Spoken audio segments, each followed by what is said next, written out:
Chapter 7. Finding your first customer.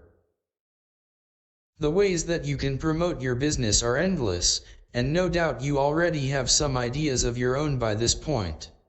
Over the years, in the businesses that I have been involved in, we have tried all kinds of different methods of getting our name out there. In this chapter I want to share with you some of those that have worked best for us, what I've learned from them, and how you can use them to attract your first few customers. With Awesome Oats, I will try to find different types of customers, one retail store and some online customers, to give you an idea of how you can approach those two different channels. Of course, what is likely to work best for your business will depend very much on what you are selling, so I will also touch on a few other channels that you might find lucrative. Craft markets. If you are making a product at home, just as I am, a super obvious place to start is to find out about your local craft fairs and farmers markets. These can be a great test bed for your new product and usually don't cost that much to participate in. Simply get in touch with the organizers, and let them know a bit about your products and why you think you will be able to bring something new and exciting to their market. They will usually want to make sure that you have a food hygiene certificate. You can actually complete the necessary training online and print off the relevant documentation quite easily. Your premises will probably also need to be inspected by a government official, and you will need as well to provide a copy of your public liability insurance. In the UK, by joining the National Market Traders Federation, you will be covered by their insurance policy and qualify for various other benefits. My advice would be to invest in creating an attractive stand, maybe get a cloth banner printed with your logo on it, along with some tote bags and flyers about your brand. Invest in some attractive wooden crates or other furnishings to display your product in an interesting way. Facebook. Unless you're one of the few strange people who doesn't have a Facebook account, you probably already have some idea about how Facebook advertising works.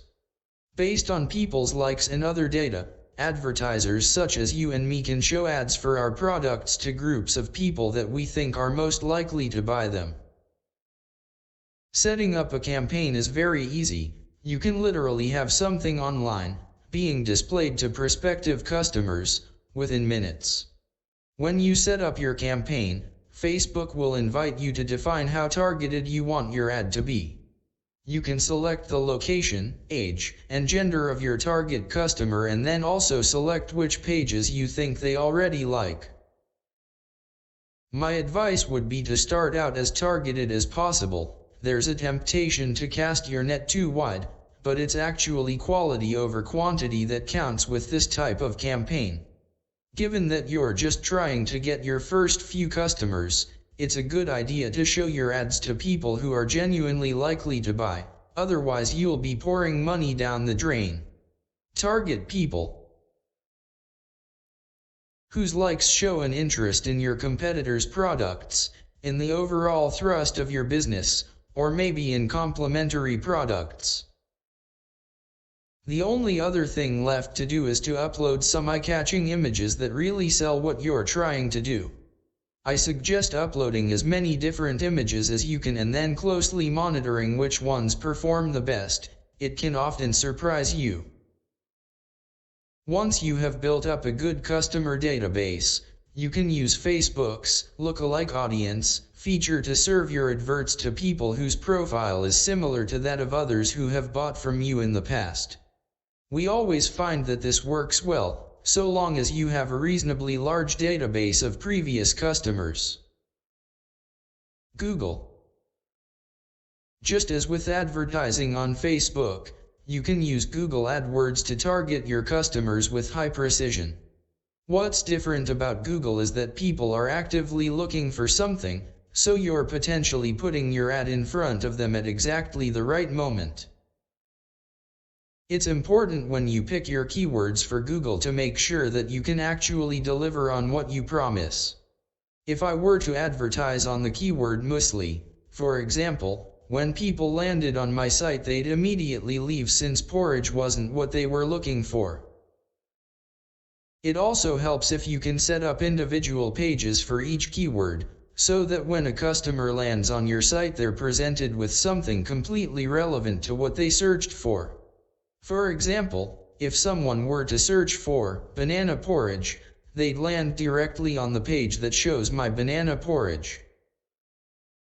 This all sounds obvious enough, but it can become relatively complicated too. Manage your AdWords on a big scale. Once you have used your campaigns to attract your first few customers, you may well find it worthwhile to hire a freelancer to optimize your keywords and landing pages. It's not uncommon to be bidding on hundreds, even thousands, of different combinations of keywords at any one time. You will have selected the keywords that you think are relevant, and whenever someone searches for those terms, an instantaneous auction takes place. The brand that has offered the most money to advertise on the search results of those terms will win the space. Retargeting.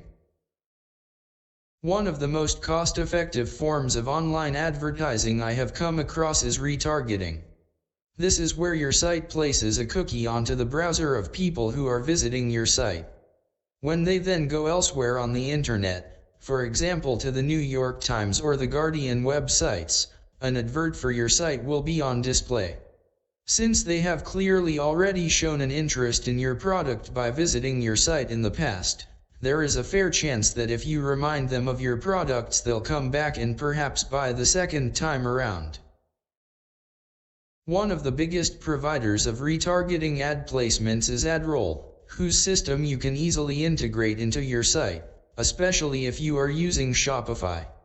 Just like with Google and Facebook advertising, you will pay for this on a per-click basis, entering the maximum you would be willing to pay for a click, how much you are willing to spend per day, and letting the system do the rest.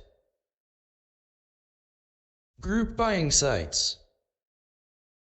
In every country, there are countless group buying sites that you could use to launch your business. By offering a really good deal, you will not only expose your brand to thousands of subscribers of that site's mailing list, you will also hopefully be able to attract your first few hundred customers.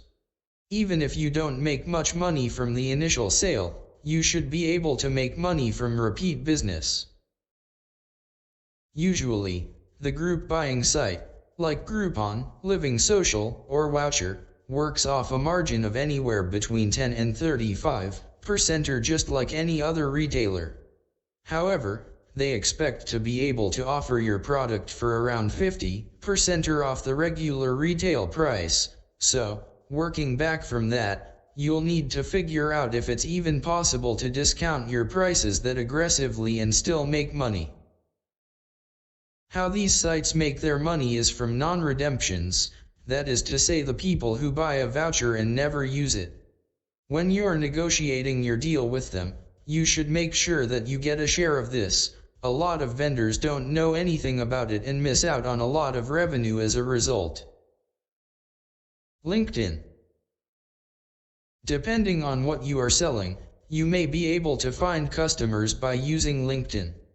By upgrading to a premium account, which you can do for 1 month for free, you will be able to search for possible prospects and contact them either through the site or, preferably, by guessing their email address. It's usually something like firstname.lastname@companyname.com. LinkedIn also has an advertising platform, which would be useful if you are selling a product or service for the corporate market. LinkedIn groups and events can be used to promote what you're up to. Pre-sales.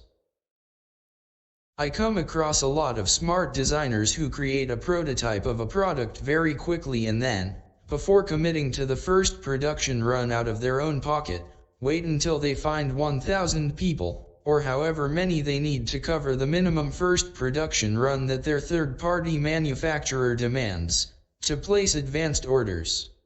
This way, they know that their product is sold before taking the risk of producing it. You might think that this model would annoy consumers by making them wait a long time for their delivery, or potentially not even delivering it at all, since, if insufficient pre-orders are made, the designer might decide to scrap the project entirely and refund those who've ordered. But what's amazing is that they actually tend to think it's kind of cool to be supporting a new product into existence, helping a new designer get their idea off the ground and, of course, being one of the first people in the world to own it. It seems that the inconvenience of having to wait a long time for delivery is far outweighed by the novelty of being first. There are lots of companies that have successfully built their entire business on this model. One good example is Made.com in the UK.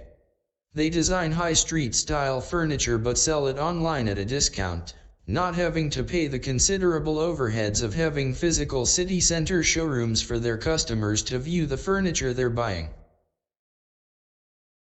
It might amaze you that people are willing to order something like a sofa over the internet without actually seeing it, but, remarkably, they are, and they're even willing to wait a few months for it to show up. Some online furniture companies don't produce the furniture until they've got enough orders to produce a batch and ship it economically in containers all in one go. Kickstarter. It is absolutely conceivable that you could launch a Kickstarter campaign to raise the necessary funds for your business idea in 48 hours. In case you are not familiar with the model, how it works is that you create a page for your idea and invite strangers to contribute funds towards helping to make it happen. In exchange for backing your project, you offer them something in return, a lifetime membership, one of the first editions, or just one of your products as soon as it becomes available. What's cool about this model is that, not only can you crowdfund your idea, but you can generate an army of fans of it who can help in all kinds of other ways. Of course, once someone has pledged money, in a sense they have a vested interest in seeing your concept become a success, which means they will no doubt share it with their friends, send in ideas for what they think you should do, and ultimately become loyal customers in the long term. Nothing is more powerful than an idea whose time has come, says an old adage. And in the case of Kickstarter campaigns, if you happen to have hit upon a timely idea, you can see it propelled into stratospheric levels of success at incredible speed. Many entrepreneurs have been known to raise millions of dollars in funding for their projects in a matter of hours. Press releases. I can't tell you how important media coverage has been to the success of Super Jam. The hundreds of interviews that I have done with newspapers, magazines, radio stations, and TV shows have definitely helped to turn the brand into what it is today. You can't just pay journalists to write about your product, not in most countries anyway. You have to have a story that journalists want to write about and their readers want to read about. There's no magic secret to getting your story out there. In my case, we have never sent out a press release and rarely hired a PR agency. Whenever we have tried doing things that way, it's totally flopped. I'm sure there are some fine PR agencies around, and perhaps you'll be able to find them, but unless you have a good story in the first place, there's only so much they can do. Journalists are incredibly pressed for time, so if you do plan on pitching your story to them, it's your job to make writing about your business as easy as possible. You should literally write the article yourself, the headline, subline, some quotes from other people related to your story, giving details at the bottom of who they can contact for further quotes or info. If you can supply them with some pictures too, that saves them sending out their photographer. If you are working in a particular niche industry, you maybe don't care so much about national media coverage. What you might be more interested in is coverage within your sector's trade press.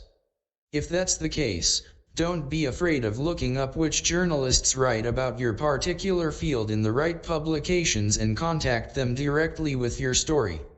Their name is usually credited alongside their articles, so it shouldn't be that hard to email them. Bloggers. For any type of product, there are thousands of bloggers out there who could be interested in writing about it. Generally, they're small-time writers creating content out of a passion for their subject, rather than as a money-making venture. So, chances are, they'll be delighted with some free stuff. With all of the businesses I have been involved with, we've created huge lists of all of the bloggers we think could be relevant for our brand and just sent them a friendly email telling them about what we're up to, and offering a free sample if they're interested in writing about us or reviewing our product. Usually, they reply right back saying they're happy to do so, and before you know it we've got a nice dialogue going with someone who's just as passionate about our industry as we are. So long as you are confident about the quality of your product, you should feel happy to send out free samples to bloggers and journalists. Of course, they're not obliged to write nice things about you, but if your product is as good as it should be, they'll write a glowing review that links to your site and brings in traffic. These links will also help to boost your ranking on Google, which is really important. Just be sure to follow up with them after they've tried your samples, and send them lots of information and photographs to make writing an informative, interesting blog post really easy. And whenever you have new stories in the future, keep them in the loop, as there is a fair chance they'll be happy to write follow-up articles about your story as things develop. Free samples. Giving out free samples of your products is one of the simplest ways of creating some buzz. Everyone is happy to take a freebie and, more often than not, if your product is any good they'll be tempted to buy. I know that I'm a sucker for free samples. I always politely take the freebie at the supermarket but then feel obliged to buy the product the person is promoting. Even I fall for this stuff, and I spend all day coming up with these kinds of tricks.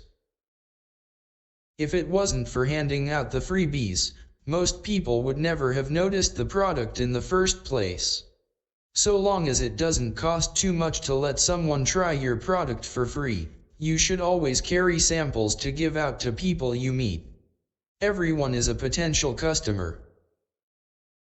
I once read that William Wrigley, the founder of the eponymous chewing gum empire, established himself by sending a free packet of chewing gum to everyone listed in the American phone books, 1.5 million people or so. Of course, a lot of them got in touch to buy his product at full price after they sampled it, and the rest is history. Partly inspired by that story, I thought it would be fun to give away a vast number of jars of Super Jam to see what would happen. So, a few years ago, we gave away a free jar of Super Jam to every reader of the Sun newspaper, which cost me nothing more than the free samples themselves. Newspapers are more than happy to distribute free samples because, by offering something for free to people buying their paper, they can sell more copies. So we had a coupon printed on the front page of the paper offering readers a free jar of Super Jam if they took the coupon to one of our stockists. The Sun is the biggest selling newspaper in the English-speaking world. Something like 5.5 million people read it every day, and I found myself on the front page of the Susan Boyle special edition of the paper, undoubtedly my proudest moment as a Scottish person. Needless to say, we ran out of jam that day and tens of thousands of free jars were distributed to people who, in all likelihood, had never heard of our brand up until that point. Sales in the weeks after the experiment took a significant step up, so the tactic certainly seemed to work. I repeated the offer a few more times, experimenting with all kinds of different newspapers and magazines and favoring those with the best response rates. In total, we printed more than 50 million coupons in newspapers and women's magazines. They had a face value of tens of millions of pounds, and so it was definitely a scary time. I was worried that one day everyone would take their coupons to the supermarkets to get free jam and we wouldn't have enough money to pay for it. By running all of these promotions in the national press, we were able to introduce the Super Jam brand to millions of people, and, since we were using coupons, we could measure how effective it was. As we would use a unique coupon for each advert, we could track which newspapers and offers were sending us the most customers based on the number of coupons that ended up being redeemed. In the end, we could see that the promotions brought with them a huge uplift in sales, and the cost of running them was quickly covered. As well as giving away free samples via newspapers and magazines, you can also literally stand in the stores getting people to try your products. If you're starting out with a stall at a farmer's market, make sure you've got plenty of free tasters to hand out to passers-by. Print advertising. There's an old saying about print advertising, which is that 1 out of 10 pounds you spend on it will be worth it, and the problem is that you don't know which one. It is undoubtedly not a cheap way to promote your startup business. Most well-known publications won't entertain a budget of anything less than at least $1,000. And, for the best results, you probably want to invest in a spread of placements across a number of publications, lowering the risk that the newspaper or magazine you've chosen isn't the right one for your brand. Generally, people will pay most attention to editorials, skipping the adverts wherever they can, so the best types of column inches are those you get for free. When you pay for advertising, most people won't look at your ad, and your product may well only be relevant to a small proportion of those who do. Despite these challenges, a lot of successful companies have been built on the back of print advertising. And there's a lot to be said for promoting your brand to a targeted audience of interested consumers, through a specialist niche publication. I have picked up a number of lessons and a lot of advice from people about this old school form of promotion, which hopefully will be useful to anyone wanting to use print advertising to promote their business from day one. One of the best ways to learn about successful print advertising is to take note of the ads that appear repeatedly in the same publications. There will no doubt be ads that you recognize as having been in your face 100 times before. These are usually direct response, or mail order, ads, the call now or use this special code for a discount type ads. They tend to be selling some boring or wacky product that isn't on sale in normal shops. They're usually not sexy, they never win design awards, and they're loaded with way more text than the more common brand building style adverts for products such as toothpaste or dog food. But the thing you can be sure of is that they work. The direct response advertiser knows afterwards exactly how many sales a particular ad placement generated, for example, by using a special phone number for each advert, or a unique discount code that allows them to track how many online sales can be directly attributed to that ad. If one particular magazine is no good for them, they don't advertise again. Such adverts are also the original A/B split testers. A direct response advertiser will run 2 versions of the same ad, perhaps with different headlines, and see which one gets the most sales. By constantly tweaking and testing their ad layout and copy, they end up creating a highly optimized ad that they know gets results. So, based on this knowledge, we can see that the types of ads that get instant results aren't those with a picture of a beautiful girl posing next to a product. They're the ones that look almost exactly like normal articles. Direct response ads have loads of text, photography that explains very clearly what the function of the product is, and, above all, a focus on exactly why people should buy it and why they should buy it today. A word of warning, though, as well as being potentially an expensive experiment with no guaranteed results. A badly designed advert can do more harm than good. As with your website, packaging and everything else that your customers see, I recommend strongly that you invest as much as you can afford in hiring an experienced designer to create an advert that looks good and does a great job of getting your message across. To tell the truth, I have never believed in investing huge amounts of money in print advertising for any of the businesses I have been involved with. There are lots of other forms of advertising that are much more measurable and have a far smaller impact on your starting budget. One of the problems with print ads is that it's usually hard to test them with small amounts of money, before scaling up your spending when you know you have a design that sells. But that isn't always the case. Sometimes it is possible to negotiate a cost per acquisition deal with a newspaper or magazine. That's to say that for every customer they send your way, you'll pay them a commission. This means there's no risk for you and the newspaper can make some revenue out of some ad space that they otherwise weren't going to sell for a fixed price. Another potentially low-risk way of running print advertising is to focus on a specialist magazine or newspaper that a lot of your target customers read. Perhaps you believe that it might be a good place to promote the launch of your business, since it is so targeted to the type of people you need to go after, thereby reducing the risk of failure. You can also always haggle on the price of print advertising, and many publications offer a special discount to first-time advertisers. When you come to create your ad, you should have a clear idea in your head about what the message is that you are trying to get across. Essentially, why should someone buy from you right now? If it isn't clear to you, it's even less clear to the reader. Rather than screaming your message in people's faces, try to create an ad that is interesting. Think about what makes you read normal editorial copy. An eye-catching and intriguing headline, interesting photography, and testimonials from existing customers all help. You are an expert at what you do, so it should be easy for you to write an ad that makes people understand your passion and what sets you apart from everyone else. For your 48-hour startup, it is unrealistic to expect your advert to be printed in papers or magazines in such a short space of time. But you could definitely write and design the ad and negotiate your first placements for it in a matter of hours.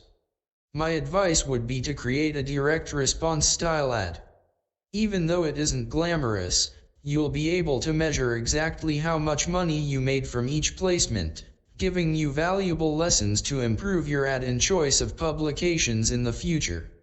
And, as a startup with limited funds, you really want to create adverts that pay off quickly and get results.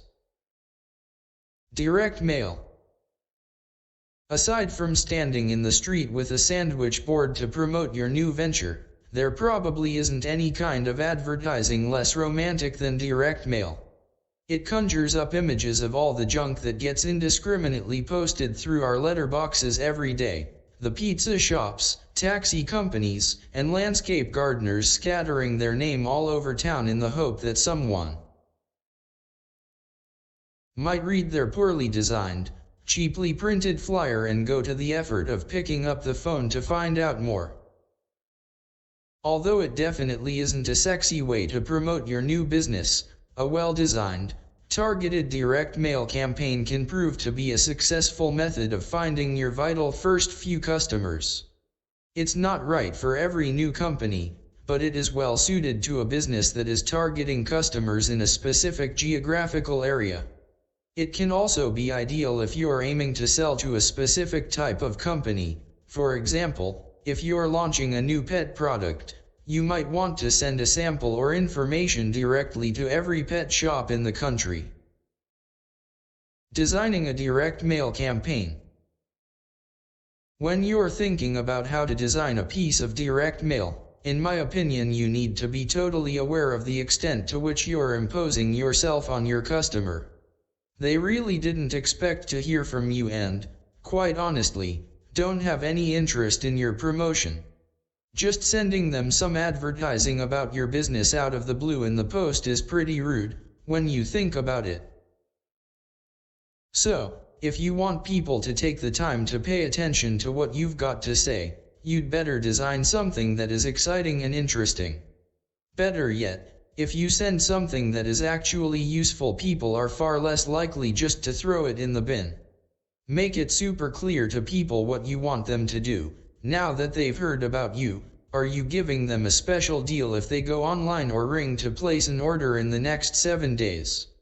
If you can create a sense of urgency, the person reading your message will hopefully do something about it right away, otherwise they'll forget all about it and you'll have lost a potential customer. Your direct mail materials are your first impression, so it's worth investing the necessary money in making them as beautiful and as engaging as possible. Think about how you can get your message across in a fun and intriguing way that isn't just shouting in people's faces. I personally hardly receive any physical mail anymore, and most people only receive things they hate, spam and bills for the most part. So if you can design your campaign well, there can be something exciting about receiving a surprise in the post. In the age of Facebook, there's something genuinely special about a friend taking the time to send you a postcard or a handwritten letter. A good direct mail campaign should aim to capture some of that magic. Converting your promotion into sales. If you have sent your potential customers a piece of direct mail or perhaps a sample of your product, you need to follow that up with a phone call the next day. Ask them what they thought of your offer. A good combination of direct mail and telesales can hit the sweet spot. If it's done in the right way, your follow-up phone call can successfully tip the balance into someone placing an order with you. Whether you plan on phoning your customers or not, your direct mail campaign should lead people to an exact online location. You can create a landing page specifically for those who respond to your promotion, for instance www.yourwebsite.com/campaign. This page should aim to answer all of the questions that people will have at this point and then give them the opportunity to try your product or service at a special rate, using a discount code that you have printed on your marketing materials. This will also help you to track conversions, so you know exactly how many new customers your campaign has brought in. Otherwise you won't know how successful it has been and whether or not you should run a similar promotion again in the future. Targeted marketing. Sending marketing to people in the post obviously costs a huge amount more per person than email, which is essentially free. This means, for it to succeed, you have to do everything you can to avoid wasting money through posting to people who are never going to buy from you. The more targeted your campaign is, the higher the conversion rate will be in terms of the number of people who go on to place an order. The conversion rate is the magic number in this type of marketing and you want to do everything you can to increase it. Using quality, up-to-date data to target your campaign to the right people is what is going to make the biggest difference. When planning any form of direct marketing, it is important to make sure that your promotions and data gathering comply with the law. You can get some guidance on this via the Information Commissioner's website. Buying data. I touched on this earlier in the book, and there are a number of ways that you can get the names and addresses of your potential customers. One of the easiest, although potentially not the cheapest, options is by buying a database from Royal Mail. The postal service in most countries offers a similar service. They will be able to sell you a database of consumer addresses based on a number of criteria. For example, you might want to send your mailing to people who have recently moved home or who live in a house worth more than $1 million. If you're trying to sell your product to businesses, it's really easy to buy a database of all of the pet shops, ice cream shops, or garden centers in the country. This is because, when someone incorporates their company, They have to select what type of business it is, and this information is made publicly available. For very little money, you can have a complete list of all of your prospective customers, ready for you to contact with your great offer. Test marketing campaign. As with our initial customer testing at the start of the book, a good tip before doing a large campaign is to test any potential data source for its quality. Whether you are getting these potential customers' details from another brand or a specialist agency, they should be able to give you a random sample of their database. You can run a small campaign for, say, 50 or 500 people, depending on what is relevant for your promotion, to check the accuracy of their information. As with all kinds of promotions, it's a good idea to run a small campaign before you wade in and bet the farm on an unproven method. Carefully track the conversions that come from your first mailing to figure out exactly how much money you have made. If you have made more in profit than the cost of the mail out, it's probably worth running it on a bigger scale. Otherwise, you'll need to figure out what you can change about the design or targeting to improve the conversion rate. Email marketing. Your direct mail campaign might actually have nothing to do with putting flyers through letterboxes. It may well be completely digital. A relatively cheap and obvious way to promote your startup is via email marketing. However, in a world where most people receive hundreds of emails a day, most of them spam and most deleted without a glance, you're going to have to put some thought into what you can do to get people actually to read your message. Just as with buying mailing addresses, it is possible to buy targeted email databases for people or companies. You can then simply upload the data into MailChimp or another bulk email service to send out your promotion. Be careful that it's not too spammy, because if more than 2% of recipients mark it American Samoa spam, you'll have a hard time being allowed to send out future campaigns. You can also pay an existing email newsletter to carry your promotion, which is perfect if you are aiming your product at a special interest group, like professional athletes or beekeepers. You can offer the owner of that list a commission on each of the customers their email campaign sends your way. Whether you are sending your sales email to one person or 10,000, you should try to personalize each and every one for the individual who is reading it. The more you can do to customize your offer to the particular customer you are targeting, the more likely they are to buy from you. It's as simple as that. What's clever about email marketing is that you can automatically generate a completely unique email for each of your potential customers, by using the information that you know about them. You may know what products they have browsed on your store, what area they live in, or how old they are, all useful pieces of information that can help you create an email that is as specific as possible to the person receiving it. Make your email message short and snappy.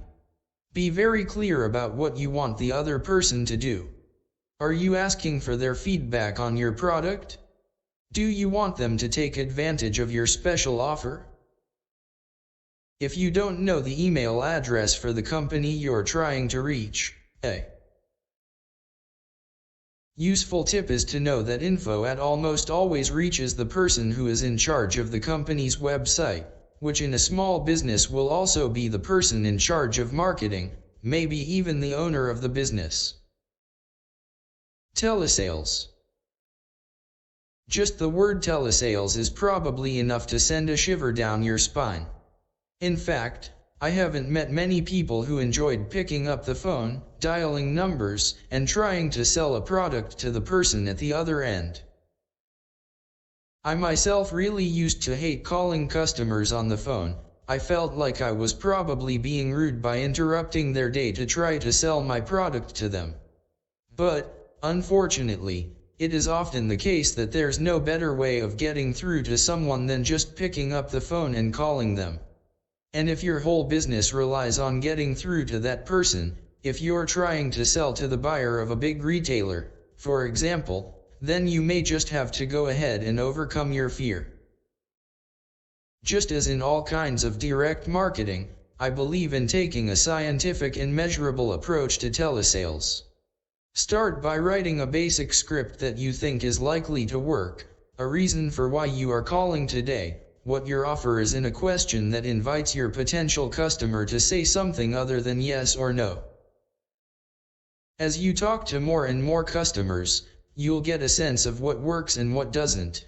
Keep tweaking your script, testing different things and improving your offer until you have something that delivers. You'll be surprised by how much you can improve your performance between your first call and your 50th. And as your pitch starts working, your confidence will improve and you'll start to feel completely comfortable picking up the phone. Trade fairs. Over the years, one of the best ways we've met new stockists for Super Jam and promoted the brand to consumers has been at big events like trade shows, music festivals and food fairs. You may well find out about an event that you feel would be ideal for your brand and decide to set up a stall there, showing your brand off to the possibly thousands of people who come along. You can take the opportunity to hand out samples, promotional materials, and maybe collect people's contact details by offering a prize draw. For whatever product you are selling, whether it is toothpaste, recycling services, or furniture, there are trade shows all around the world where everyone from your industry will come together for a couple of days to show off their wares. They can be a great place to do some research about the market, meet potential customers or shop your competitors, posing as a potential customer to get an insight into their sales process and special offers, which you may want to take some inspiration from for your own business. You don't necessarily need to hire a stand to get the most out of trade shows. If all of your potential customers are at an exhibition together, why not just go there and introduce yourself to them at their stand? Sure, this can be a little cheeky, trying to sell your product to them when they've paid for the chance to sell theirs at this particular event, but meeting them face to face is a golden opportunity. And having them all lined up in an exhibition hall for you to meet should be like shooting fish in a barrel. Attending events and trade fairs is also a brilliant way of meeting other entrepreneurs and companies that are operating in a similar field to you. You can talk shop with them, find out where they sell their products and who you should be speaking to as well. You might even find that you can form partnerships with other companies to help each other find new customers. If you do decide to invest in having your own stand at an exhibition, I've found that having something exciting going on at your installation or booth at a show can draw hundreds of people towards your brand. Whether that is a cookery demonstration, an unusual stand design, free samples, or just free beer, try doing something different to set you apart from the hundreds of other stands that will be there. It goes without saying that you should make an effort to collect people's business cards or contact details, so that you can follow up with a phone call or a meeting and hopefully win their business. If they remember meeting you at the event, the chances are they'll be happier to talk to you than if you were just someone calling out of the blue. In the early days of promoting Super Jam, I would take my old 1973 VW camper van, Valerie, to these sort of events. I called her my Jam Mobile. She didn't go very fast and would usually break down on the motorway on the way to a food fair, but when we finally got there, people would love coming over to check out the little fete that we'd set up all around her. It was a nice way of creating a fun space in which to promote our brand and helped us to stand out at these hugely busy events. Ticketed events. Perhaps you don't just want to attend events, but want to run them yourself. There's no reason why you shouldn't be able to get started with a concept for an events business in a couple of days. By creating an idea for your first event and a site to promote it, you could start attracting a crowd right away. Eventbrite is a brilliant service for selling tickets to your events online. It allows you to create special discount codes and guest lists, and makes it really easy for you to keep all of your attendees in the loop about the event. Running events always seems easier than it is. There are so many moving parts that the potential for something to go wrong is very high. For your 48-hour startup, I recommend creating something relatively intimate. Aim to sell out a 50-person event rather than trying to stretch yourself to fill a 250-person venue. A successful, sold-out first event will make selling tickets to larger events in the future easier and will also give you a chance to test out your concept, learn what works and doesn't work, and iron out any teething problems. Party planning. Maybe you don't want to sell tickets to your event but want them to be completely free. Rather than charging for entry, you make money by selling products to people while they are there.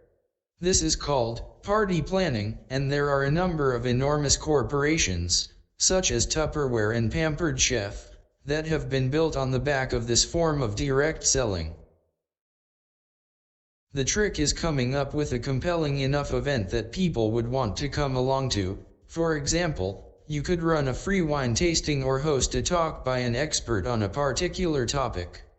Once people have attended and enjoyed the event, they will hopefully be receptive to your business idea and, at the very least, will feel obliged to give your product a shot. You could use Facebook to create an event and then invite all of your friends and contacts. And, just by using Facebook's inbuilt advertising system, you can easily pay for your event to be promoted to people that Facebook thinks would be interested in coming along. Customer referral schemes. A lot of internet startups talk about their viral coefficient. They encourage their existing customers to refer their friends and contacts, perhaps with incentives.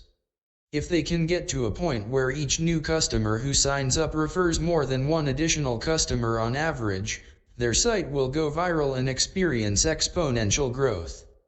This is to say that their viral coefficient will be greater than 1.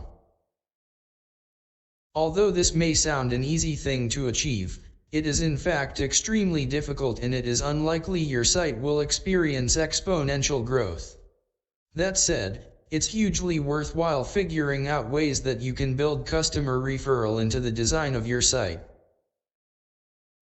The most powerful recommendation is that of a friend, and if you can encourage your customers to tell their friends about your product, you will be able to acquire new customers very cheaply. There are many customer referral programs that integrate very smoothly with services such as Shopify. You can create an offer, for example, 10% off for new customers. Existing customers who share this with their friends, who then sign up, will receive some kind of bonus for sending their mates your way. Affiliate schemes. Similar to a customer referral scheme, an affiliate scheme allows your partners, for example, bloggers, to promote a link to your site, encouraging their own visitors to buy your product. If they click this special link, it will place a cookie on their computer. When the customer goes on to place an order, the system knows who sent them your way. The affiliate company can then be paid for their help with a percentage of the sales that their link generates. There are lots of affiliate management platforms on which to get your affiliate scheme started, and many of them plug in very easily to the likes of Shopify. Of course, the other side of the coin is that it is possible for you to earn money from the traffic visiting your site by placing affiliate ads for products and services that you think would be appealing to the type of people who are visiting. This is one of the main ways that free websites such as blogs and news sites make money. Discount codes. A very simple way that you can encourage people to place their first order with you is by generating promotional codes. If you are using a service like Shopify, this is extremely easy to do in the admin section of your account with them. For instance, You might create a code that gives people free delivery on their first order, or 10% off if they spend over £50. All you then have to do is let people know about the code. You could send it to your Twitter followers, put it at the bottom of your email signature, or perhaps partner with a blogger to allow them to offer a special deal to their readers. If you have an affiliate scheme in place, you will also be able to submit your discount code to money-saving forums and discount code aggregators. Examples include My Voucher Codes, Money Saving Expert, and Hot Deals. How these sites work is that they provide their subscribers and visitors with codes to get discounts on virtually any website on the internet, and when they click to reveal these codes they place a cookie on their browser. If one of their visitors places an order, you will owe them a slice of the pie, just as with any other affiliate transaction. Home TV shopping channels. Throughout my adventures with Jam, I've been to some fascinating places, but one that I never imagined I would find myself in was the studios of the leading home TV shopping company in the world, QVC. Television shopping is an often overlooked medium for companies to sell their products and is certainly not relevant for every business, but it's worth knowing that many billions of pounds a year are spent by people sitting in front of their TV sets, buying products in this way. Some people imagine that TV shopping channels sell low-quality products and give customers a hard sell. The reality is that if they were to do this, they'd have a lot of angry customers returning products to them, definitely not something they want. So, in my experience, TV shopping channels have an extremely tight quality control process. What this means is that it will be impossible for you to go from idea to TV screen within 48 hours, but I do believe you can create a website and a prototype of your product to send to a buyer at a channel for feedback. You'll have some work to do to pass all of their quality controls, but you could well find yourself on air within a month or two if they're excited by your concept. Selling Super Jam through TV home shopping in both the UK and South Korea has been immensely successful for us. We have delivered our products to hundreds of thousands of customers' homes in this way. What's more, many times that number of people have simply watched our shows and learned about our products without necessarily placing orders there and then. When you consider the brand building power of TV, you can definitely see how this form of selling can help to grow your business and get your story out there. The reason this particular sales channel has been so successful for Super Jam is, I believe, that it gave us a great opportunity to tell a story. On a single show we have anywhere from 8 to 40 minutes to communicate our message, an eternity compared to the half-second of attention that a consumer might give to our packaging as part of their weekly grocery shop in a supermarket. At the time I first sold my products on home TV shopping, I was the youngest ever guest on QVC. The show was at 11 p.m. at night in November 2010, around the time that Super Jam was really starting to take off. The process began with an audition, an opportunity for the show's producers to figure out if I would be comfortable telling my story on live television, and for them to give me some tips as to how to best get our message across in the time that would be available. After this, I was given a date for my first show. I was terrified. I'd never done anything like it at that point.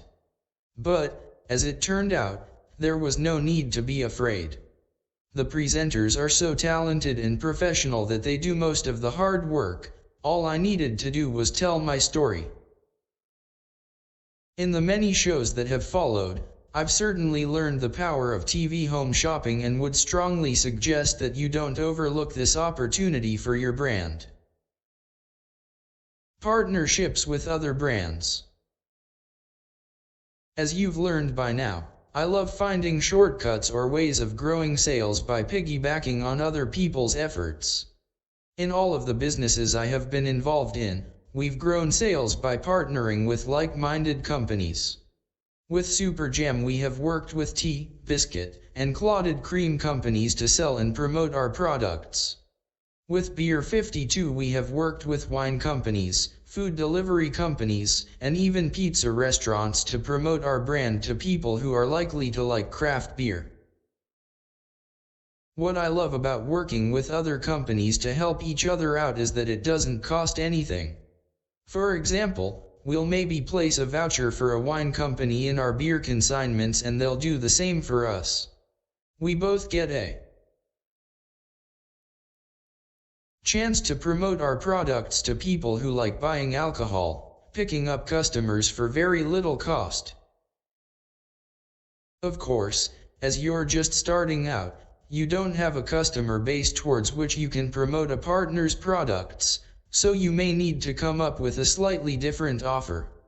Perhaps you can pay them commission for each customer they send your way, or even just send them some of your product for free.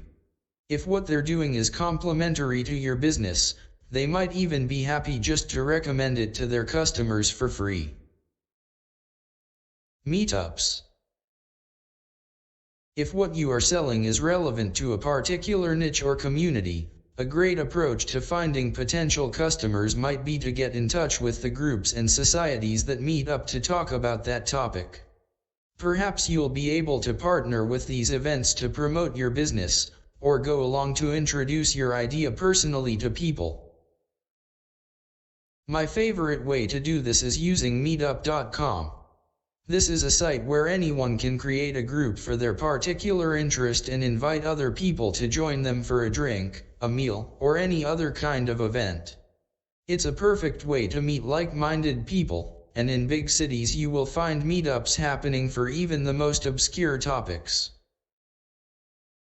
Aside from using meetups as a way potentially to sell your product or service, you might find them a useful place to go to meet like-minded entrepreneurs who are working within your field, or just local entrepreneurs in general.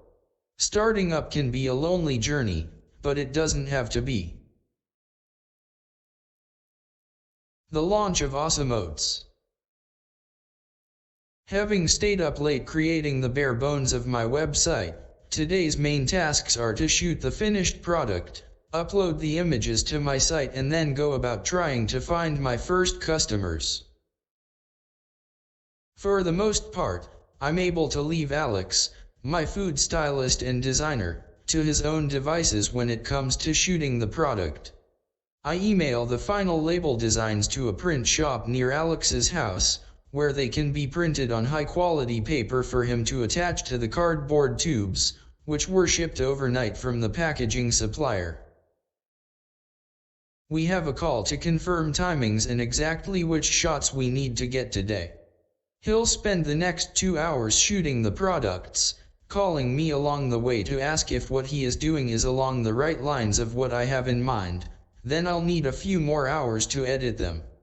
Normally, you'd spend a couple of days on this type of project, but Alex has agreed to work super fast to get the job done on time. While Alex is working on the photographs, I start work on producing my first batch of products and finding customers to buy them. Now that I have a finished label, cardboard tubes, and recipes, I can turn my concept into reality. Of course, once I start producing my oat mixes on a big scale, I'll find bulk suppliers for all of the ingredients. And, if things go well, I will even find a third-party manufacturer to produce the mixes for me on a big scale. But, in order to have a finished product on the shelves today, the quickest option is to buy the basic ingredients at my local supermarket and make up a batch myself at home. Awesome Oats first stockist. Now that I have a finished product in my hand, about 24 hours after having visited his store with little more than an idea in my head, I head back to my shopkeeper friend from yesterday, armed with a case of product. He laughs when he sees me and I explain that I've accomplished my mission. I let him know that I took on board all of his advice from yesterday about creating visually interesting but reliable packaging. When I show him the finished product, he asks if it was really designed in the last 24 hours. It looks incredible, he says. Given his positive response to what I've created, I offer to leave the case of product with him for a week for him to try to sell. This first case is on the house whatever happens, but if the product sells well, I'd love him to consider selling it on an ongoing basis. By the time I've had some fun making up my product and gluing labels onto cardboard tubes, Alex starts to send me the first shots that he has completed. I truly couldn't have wished for the product to look any better. The recipes look delicious, and I don't think anyone would believe that the packaging designs had been turned around in a day. The tote bags that I ordered with the Awesome Oats logo on them also arrive, along with some promotional stickers to go on the packaging of our e-commerce orders. This kind of extra merchandise will really help to make the delivery experience feel as professional as possible, and having these extra items helps when sending samples to buyers or the press. I can start adding photos to the website. Later today, Alex will send me his final shots, which I'll use to complete the site. But in the meantime, I have everything I need to start setting up a Facebook advertising campaign. Awesome Oats Facebook campaign. Advertising oat mixes on Facebook might not seem the most obvious place to go looking for customers, but since I want to sell my products online as well as in stores, it is probably the quickest mechanism that I can use to start getting traffic to my site. The cost of acquiring these first few customers is likely to be fairly high, and I don't imagine that I'll make much money from them, but that's not really the point. I want to get some initial, real customers to trial my product so that I can start getting critical feedback on the recipes, the packaging, the ordering process, and everything else. Assuming these first few customers like what I've created, they'll also hopefully start to post positive reviews, which I can incorporate onto the homepage of the website and also into the marketing for the brand. With all of this in mind, I want to show you the basics of setting up a campaign. It really is pretty simple, and Facebook's online tools walk you through it step by step. Of course, the total potential audience that you could advertise your product to on the world's biggest social network runs into the billions, but the point when setting up your campaign is to start by serving your ad to the people who are most likely to buy. I begin by setting up a Facebook page for Awesome Oats, adding a little description of the business and uploading the couple of photos that Alex has sent me so far. The page looks a little sad without any likes, so I invite a few of my friends to like my new creation. I don't really know who my target customer is, but I can take a good guess. I select that I only want my advert to be shown in the UK, to people between the ages of 25 and 35. I also select that I only want it to be displayed to people who have liked the pages of my competitors. By entering a few of their brand names, I end up creating a potential audience for my advert of 82,321. By Facebook standards, this is a pretty small group, but for the purposes of making my first few sales, I can hopefully convince a few of them to order from me. The ad isn't going to win any creative awards, but it hopefully is tempting enough to encourage a few clicks. The ad gets sent for review by Facebook, and after being approved, it'll start being served to my potential customers. I'll just have to pay a fee each time someone clicks on it, which Facebook will deduct from a prepaid account balance. The exact amount will depend on how well the ad performs, how sought after the people I am targeting are, and a variety of other factors that are handled by their algorithm. How exciting! While I'm waiting for that to happen, I finish adding the photographs to my website, ready for the first few customers to start browsing my products. Pitching Awesome Oats to a supermarket buyer. Even though I want to use small, local stores and direct sales over the internet to test out my idea and get feedback on my product, ultimately it is of course my dream to see Awesome Oats on the shelves of major supermarkets. What I learned from growing Super Jam was that ultimately, if you want to build a sustainable business in the world of groceries, you've got to go to where your customers are, and that's in the aisles of the supermarket giants. Given the premium price of my oat mixes, I figure it's best that I start at the top, with the UK's most high-end supermarket, Waitrose. Of course, I've had some experience of supplying them for over a decade, so you might be thinking, hey, that's cheating, they're already your friend. While it is true that I have a great relationship with the jam buyer at Waitrose, the person who buys breakfast cereals probably has never heard of me. And besides, even if they do know all about Super Jam, they'll still treat my new project with just as much scrutiny as they would with any new supplier that contacts them out of the blue. A lot of people ask, how can I get in touch with a retail buyer? It may surprise you how simple the process is. I start by typing Waitrose breakfast cereals buyer into LinkedIn. The buyer's profile appears and, given I now know her name, all I need to do is send her an email, firstname.lastname@companyname.co.uk, with some information about my project. I provide her with a brief introduction to the story of how I came up with Awesome Oats.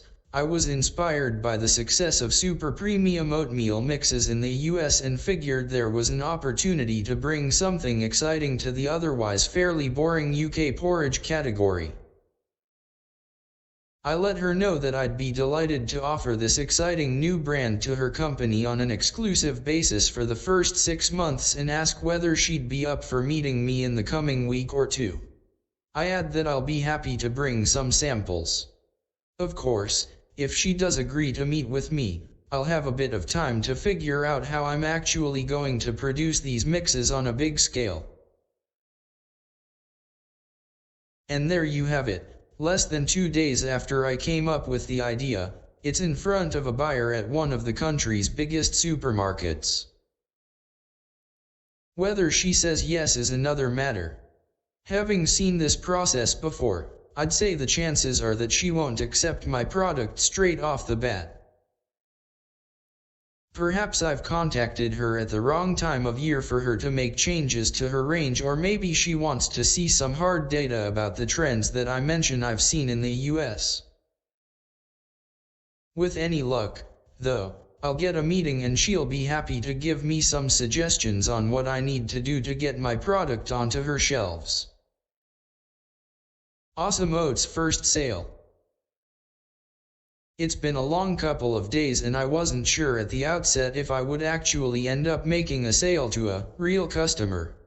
Pretty much in the nick of time, thanks to my Facebook ads, someone has placed an order for one of each of my tubes. My first £11 is in the bank, so to speak. I package up the order, ready to send it out from the post office tomorrow morning. I'm eager to find out what the recipient thinks of the package and the products inside, so I'll be sending them an email, maybe a week after they receive it, to ask what they thought and whether they have any ideas on how I can improve it. Gaining my first customer cost some £80, $118, in advertising, so I certainly haven't made a profit yet. But that's not really the point. Clearly, there are lots of channels that I can use to sell my products, whether small stores, supermarkets, or more unusual mediums such daily deal sites and TV home shopping channels.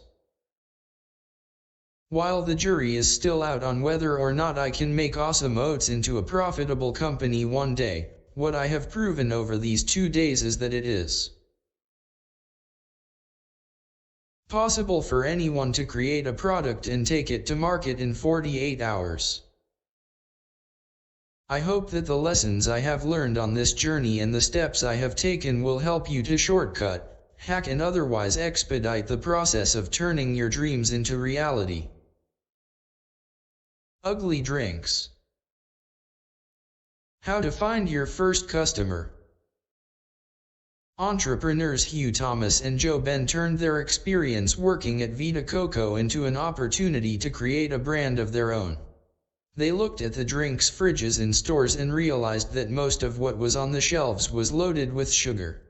On a trip to Tokyo, they discovered a range of unsweetened bottled teas in their stores, and this got them working on creating a no-added sugar range of sparkling waters to launch in the UK. These guys are great salesmen, as well as being super passionate about their product. They're great at not missing an opportunity to make a sale.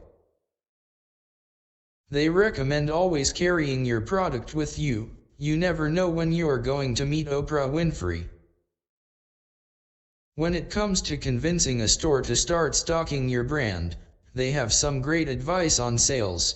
The first step in any sales process is to put yourself in the other person's shoes and try to understand what they're looking for. Having worked for an American company, they learned early on how to get over their British awkwardness about selling.